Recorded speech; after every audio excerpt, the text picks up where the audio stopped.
ፖሊዮ ከተከሰተ መዳን የማይችል በመሆኑ ህብረተሰቡ ልጆቹን በወቅቱ በማስከተብ ጤናቸውን እንዲጠብቅ የምዕራብ ጎጃም ዞን ጤና መምሪያ ጥሪ አቀረበ።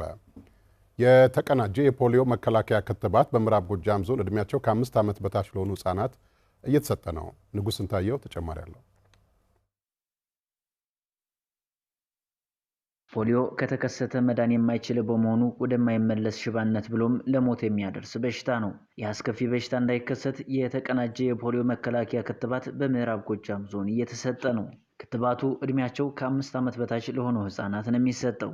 የፖሊዮ በሽታ ሊያደርስ የሚችለውን ጉዳት ቀድሞ በመረዳት ልጆቻቸውን እንደሚያስከትቡ በፍኖተ ሰላም ከተማ የሚገኙ እናቶች አስተያየታቸውን ለአሚኮ ሰጠዋል። ሁሌም ተከታትሎ ክትባት ተከተቡ ጤነኛ ይሆናሉ እና ስለዚህ ያለውን ነገር ተከታትለን ማስከተብ አለብን።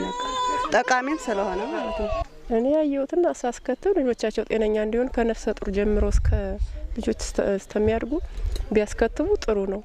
አሁን አንዳንድ ሰዎች ዝም ብለን ክትትል ሳንወስድ ነው የምንወልድ፣ ዝም ብለን ነው ክትባት አስፈላጊ አይደለም የሚሉ ሰዎች አሉ።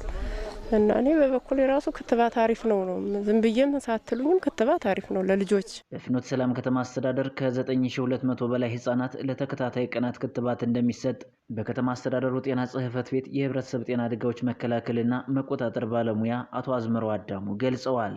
ስለ በሽታው ህብረተሰቡን በማስተማር ክትባቱ በዘመቻ እየተሰጠ መሆኑንም አስረድተዋል። በተለይ ከ5 ዓመት በታች የሆኑ ህጻናት ላይ ከፍተኛ የሆነ ድንገተኛ የሆነ የእጅ እግር መልፈስፈስ የሚያደርስና ቋሚ የሆነ አካል ጉዳት የሚያስከትል በሽታ ነው።